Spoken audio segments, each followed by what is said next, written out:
quando a gente tem um tremor nos olhos? Que coisa, eu acho que todo mundo já teve. Eu apresentei para vocês a especialista em plástico ocular e vias lacrimais, doutora Rita de Cássia Lima. Bem-vinda mais uma vez. Obrigada pelo convite. Até pra gente entender. Então, assim, o que são esses tremores, né? Quando a nossa pálpebra, do nada, porque você vê, do nada, começa a abre e fechar, e você fala, mas peraí, eu não tô conseguindo fazer parar. Uma coisa assim, sem o nosso controle, certo? Certo. Na verdade, assim, o tremor palpebral, como eu mencionei anteriormente, são contrações involuntárias. Involuntárias.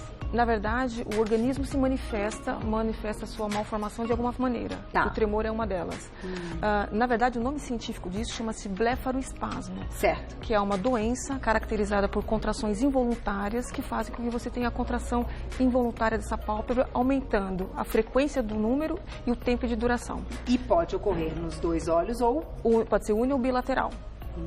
Okay. Vamos colocar um VTzinho, então, umas imagens até para ilustrar, para vocês entenderem o que a gente está falando. Olha lá, aí você vai explicando para a gente por que acontece, né?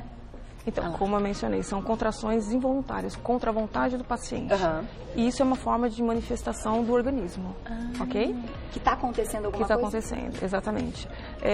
Antigamente acreditava-se que era uma doença psiquiátrica. Tá. Muitos pacientes eram encaminhados para o psiquiatra. Hoje em dia sabe-se que é uma doença orgânica de origem neurológica. Na verdade, você tem um aumento da contração, do impulso nervoso, que faz com que você tenha o espasmo dessa musculatura.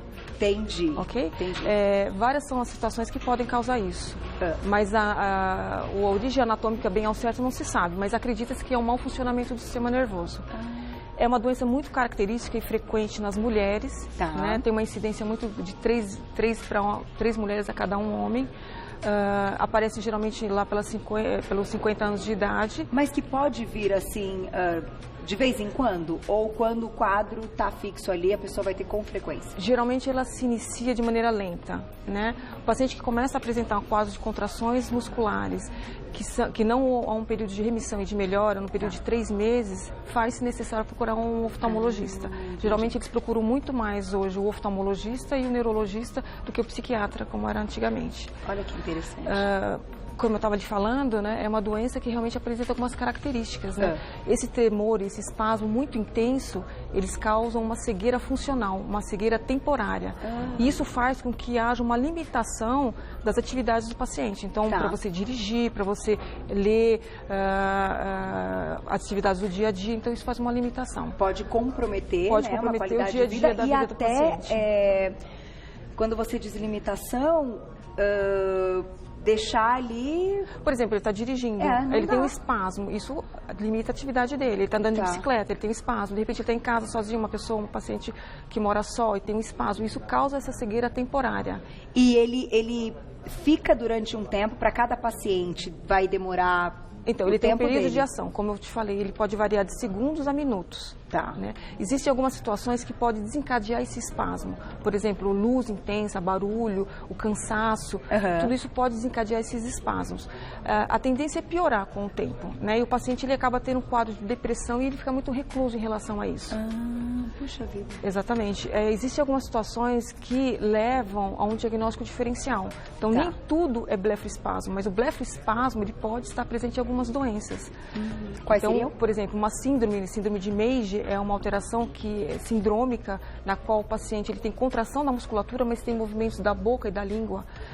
Tem uma síndrome chamada síndrome de Bruxelles, na qual também ele tem contração dos olhos, das pálpebras e da movimentação da mandíbula e região cervical.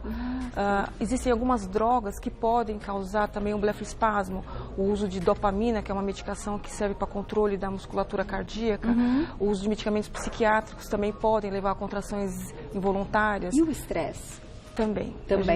Exatamente. Existe uma situação chamada mioquimia ou mioclonia, que na verdade não é uma contração verdadeira, é uma fasciculação do músculo. Então você tem os tremores suaves em torno do músculo orbicular que fazem que haja essa contração.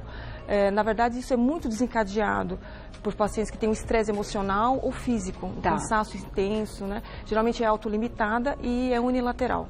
O uso de cafeína em excesso também pode causar esse quadro de mioclonia ou mioquimia. É diferente do blefaroespasmo. Mas né, que o blefaroespasmo, ele não é autolimitado, é uma doença. Doença mesmo, que precisa de diagnóstico e tratamento. Precisa de diagnóstico. O diagnóstico basicamente é clínico, né? Não se faz por meio de medicação, Inclusive, quem quiser, manda perguntinha, a gente vai falar e vamos mostrar um vídeo de um tratamento já, que é bem interessante, que eu acho que pode dar resultado. Vamos colocar mitos e verdades que a gente tem aqui, até porque quando a gente sente algo do tipo, a nossa vontade é sempre tentar controlar de alguma forma e tentar fazer algo, que você vai dizer o que a gente não pode fazer de jeito nenhum. Olha lá, na tela, primeiro mito. Medicamentos podem causar tremor nos olhos. Mito ou verdade? Verdade, então, né? Como eu acabei de falar. Os antidepressivos. Dopamina, medicamentos neurolépticos que causam alterações psiquiátricas, anticonvulsivantes e antihistamínicos também. São medicações que podem causar esses tremores involuntários. Próximo mito ou verdade? Na tela, olha lá. Aí. Acho que não, peraí. Esse eu acho que é o do tratamento. Esse é o tratamento. Agora sim. Anterior. O uso da toxina botulínica pode ajudar no tratamento do blefaroespasmo. Mito ou verdade? Verdade. É verdade? É a principal escolha de medicamento no atual momento, né? Que tem resposta melhor, menos chance de complicações e que o paciente se beneficia de uma maneira mais agradável. Vamos colocar o videozinho então para o pessoal ver como seria então através da toxina botulínica. Então, a toxina botulínica, ela vai agir diretamente bloqueando o impulso nervoso. Então, você tem uma paralisação dessa musculatura. Fazendo, isso é apenas temporário, né? Então, não existe o tratamento definitivo para o blefaroespasmo. Entendi. O tratamento serve apenas para minimizar e aliviar os sintomas. E aí, claro, vai ter a duração do tempo que essa toxina está atuante. A toxina é a mesma toxina usada na questão estética, né? Porém, o fundamento dela é não é direcionado para a parte cosmetológica. Mas ela tem uma duração de até 6 meses, um período de ela começa a agir geralmente no período de 3 dias e pode ter um pico de ação em torno de 7 dias. E você tem início desses movimentos no período de 3 meses até 6 meses. Olha só que interessante. Então, e quem tem aí dos dois olhos? Pode ser. Você aplica tanto uni ou bilateral. Na verdade, tem que tomar muito cuidado quanto à aplicação, porque você pode ter efeitos colaterais. Não, e aplicou num pontinho errado aí. Exatamente. Perigosíssimo. O paciente ele pode apresentar um quadro de ptose palpebral ou dificuldade de fechamento do olho, né? E às vezes tem casos até de estrabismo. Mas geralmente isso ocorre uma regressão no período de 1 mês. Então tem que estar atento e claro, conversar e saber exatamente com que procurar o especialista correto. Exato, para poder fazer essas aplicações. E vamos lá, tem perguntinhas do público. Hoje a gente está falando de blefaroespasmos, quando a nossa pálpebra dá aquela tremidinha. Obrigada, Tati, um beijo para você. Tremor nos olhos pode ser associado à hipertensão? Olha que pergunta bacana. Não tem associação. Não tem relação. Não existe nenhuma relação com a pressão alta. É, porque as pessoas se assustam, né? Exatamente. O que pode acontecer são doenças neurológicas, né? Que podem causar o desencargo dessas contrações involuntárias, mas a pressão alta em si, causar o blefaroespasmo, não existe associação. Por exemplo, se a pessoa tem ali um momento de crise, então aconteceu hoje, depois passou um tempo, nunca mais teve, enfim, naquele momento ela até associou com algo estressante que tenha acontecido. Isso pode ser normal. Se a pessoa tiver realmente uma alteração neurológica, o que observa-se em alguns trabalhos é que alguns pacientes desencadeiam esse tipo de doença após um estresse emocional muito grande. Então, o paciente tem um estresse emocional, depois disso ele desencadeia o blefaroespasmo, ou paradoxalmente, às vezes ele tem um período de remissão, mas ele volta posteriormente. Entendi. Olha só, é interessante, como a gente disse em praticamente todos os assuntos aqui, o estresse pode desencadear tudo. O estresse então, a pessoa já tem uma predisposição genética para algumas coisas e o estresse é o que é... O gatilho. O gatilho. Ele é o gatilho que faz tudo isso. Para o negócio acontecer. Tá aí, tem mais perguntinha na tela. Obrigada, Ju, um beijo pra você. Tenho 31 anos e às vezes tenho esse tremor na pálpebra móvel. Ele pode evoluir com o decorrer da idade? Quando a gente fala do tremor, pode ser aí na parte superior. Superior ou inferior.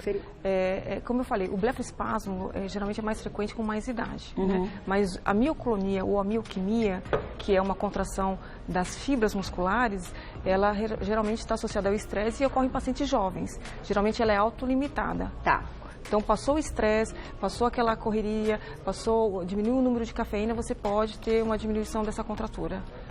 O que se faz necessário, como eu mencionei anteriormente, é uma contratura que é contínua, sem regressão, que com o tempo tende a piorar no período de 3 meses, aí se faz necessário procurar o especialista. Se no momento que a gente tiver com a crise, tiver a condição, algo, enfim, fazer uma compressa, fazer alguma coisa, pode ou não pode? Na verdade, assim, existem alguns relatos, em alguns trabalhos, de que varia de paciente a paciente, que eles dizem que quando eles fazem algum movimento associado, por exemplo, cantar, assoviar, movimentos de coçar o olho, amenizam esse blefaroespasmo. Tá. Né? Mas assim, isso varia muito de pessoa para pessoa. Não adiantaria colocar uma camomila não, na verdade, não vai fazer. Não vai fazer muita diferença. Não vai fazer diferença. Tá aí, perguntinha do público na tela. Obrigada, Misael. Beijo pra você. Meus olhos lacrimejam muito enquanto eu estou dormindo. O que ocorre? O oftalmologista disse que é devido ao uso de filtro solar no rosto. Olha só. Na verdade, assim, existe uma condição que você tem que chama-se blefaroespasmo secundário reflexo a algumas alterações corneanas. Tá. Então, você pode ter situações oftalmológicas que podem desencadear o piscar. Agora, durante o sono em si, na verdade, o que acontece é assim, quando você tem um blefaroespasmo, ele é ausente praticamente, a não ser que você tenha uma patologia chamada espasmo hemifacial, que é decorrente do nervo facial. Então, esse espasmo, ele é presente no sono. Tá. Mas, assim, o lacrimejamento durante o sono, às vezes, pode ser por uma falta de lubrificação, um mau posicionamento das pálpebras, um quadro de blefarite, que também pode causar esse lacrimejamento. Não, e como eu citei, né, que você é especialista em vias lacrimais, tem muita gente que sofre com aquela... Tem uma síndrome, inclusive, do síndrome olho do olho seco. Então, isso daí entra no quadro de blefaroespasmo secundário. Então, as pessoas que têm a doença do colágeno, que causam o ressecamento do olho, como doenças reumatológicas, Steven Jones, são doenças que causam uma diminuição do filme lacrimal e você tem um reflexo, um quadro irritativo. Esse quadro irritativo faz com que você tenha um aumento do piscar. A partir do momento que você controla isso, você melhora esse piscar involuntário. Olha que interessante. E muitas vezes também pode ser o canal entupido. O lacrimejamento aí já entra por um outro caminho, né? A dificuldade de drenagem da lágrima faz com que você tenha um aumento dessa lágrima e com isso você tem um lacrimejamento. No caso das doenças autoimunes, das doenças do colágeno, como eu mencionei anteriormente, que causam o olho seco, elas aumentam o lacrimejamento pela produção exagerada da lágrima. Tá. Ok? E até do piscar. Uma coisa é você ter dificuldade na drenagem e outra coisa é você ter um aumento da produção. Então você tem que saber distinguir uma coisa em relação à outra. Existem os dois problemas. Existem os dois problemas. Por isso que é interessante realmente o especialista nessas situações.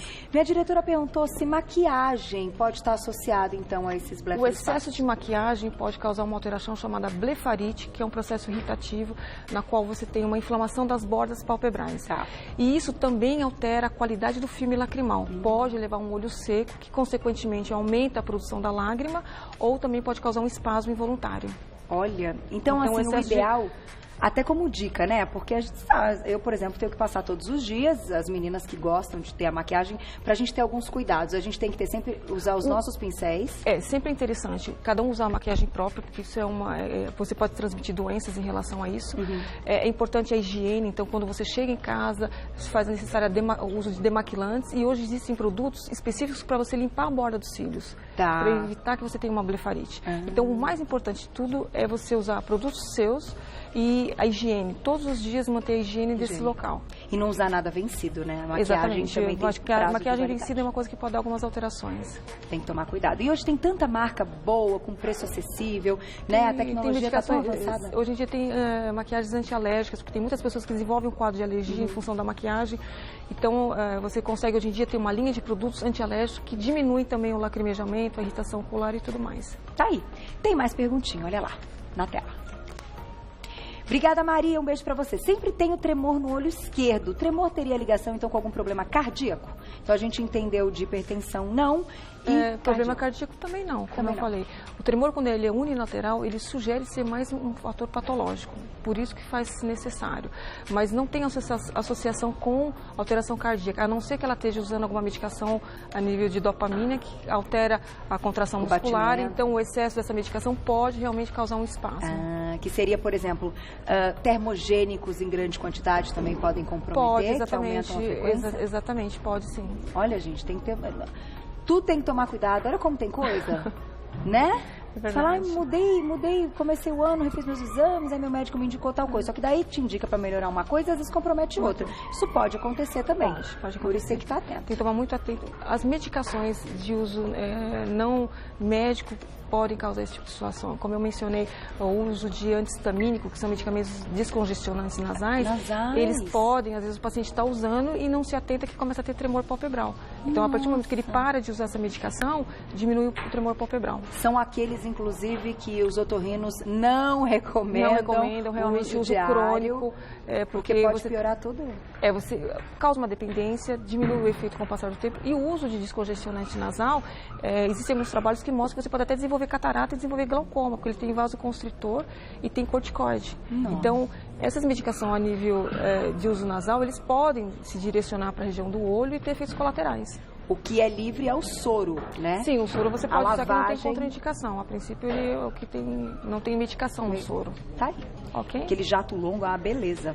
Agora, principalmente, que a gente está num tempo meio estranho, né? Faz frio. Exatamente. Que isso, faz calor, ninguém sabe que tempo é esse, né? Quem é alérgico, Nossa Senhora. O que é interessante lembrar e ressaltar é que o uso desse tempo seco, a poluição, tempo seco, causa muita irritação ocular. Então, é verdade. Se faz muito necessário, indica-se muito o uso de lubrificantes, sem conservantes, porque isso permite uma superfície corneana mais íntegra e, com isso, menos irritação, menos doenças e mesmo um espasmo secundário, aí, como eu mencionei. Então, o uso daqueles são só lágrimas, lágrimas artificiais. Lágrimas artificiais é bem-vindo. É bem-vindo, pode usar. As de uso sem a presença de conservantes são as melhores que tem no mercado atualmente. Tá aí. Tem mais perguntinha, né, na tela. Quem escreveu pra gente. Obrigada, Adalto. Um beijo. Nistagmo tem cura? Seria nistagmo? Nistagmo são movimentos involuntários oculares. Tá. Né? Não tem a ver com a pálpebra. A pálpebra é o blefaroespasmo, né? Bléfaro é pálpebra, espasmo é contração. Nistagmo são movimentos involuntários da musculatura ocular extrínseca que faz um tremor que pode ser horizontal, vertical ou circulatório. Geralmente, quem cuida mais dessa área é o neurologista, mas o oftalmologista, a princípio, a nível de consultório, pega muito esses pacientes. Mas isso não tem a ver com o blefaroespasmo em si. Pode ser uma alteração neurológica, às vezes pode estar acompanhada em algumas síndromes com nistagmo junto, mas geralmente, na verdade, isso não requer uma investigação mais detalhada. Mas não tem cura? Ou geralmente, tem controle? Na verdade, se for parte de uma síndrome, não, porque a síndrome geralmente você tentar controlar. Mas cura em si é muito difícil. Doenças neurológicas, você faz diagnósticos brilhantes, mas, no entanto, a medicina ainda não está tão evoluída quanto ao tratamento. Perfeito. Pode ser que no futuro tenha, né, com a tecnologia, as pesquisas e tudo mais. Mas, no momento, você tem muitos diagnósticos, muitas síndromes, mas o tratamento, a cura ainda é muito limitada. Mas tendo o controle já melhora a qualidade de vida, né? Tem mais uma, né, Glaucia? A última? Temos. Olha lá, quem escreveu pra gente na tela. Obrigada, Elaine. Um beijo para você. Pode estar associado com a falta de nutrientes? Não existe associação. Também não tem relação. Existe relação. Tá aí. Agora, se começar com frequência, procure o médico, gente. Não tem nem que esperar. Exatamente. Né, doutora? Quanto antes o diagnóstico, exatamente. Claro que tratamento mais rápido, melhor. Quanto mais precoce o diagnóstico, melhor é a forma de tratamento. E se for alguma doença muito mais invasiva, agressiva, você tem como controlar isso daí. Tá aí. Ok? Uma coisa que é muito importante hoje em dia, que eu acho que é importante relatar, é que antigamente essas doenças elas não eram liberadas pelo convênio. Hoje em dia, conseguiu-se... como prova que é uma doença, os convênios hoje em dia liberam o tratamento da aplicação da toxina botulínica, quando não é para fins cosméticos. Sim, para fins, claro, ligados à patologia. Então, isso traz uma qualidade de vida muito melhor para o paciente. Muito bom. Okay. Grande aula hoje da especialista em plástico ocular e vias lacrimais, doutora Rita de Cássia Lima. Vou deixar vou deixar para vocês aqui o site, para quem quiser saber mais, semahospital.com.br, semahospital.com.br para mais informações. Obrigada. Obrigada. E até a próxima.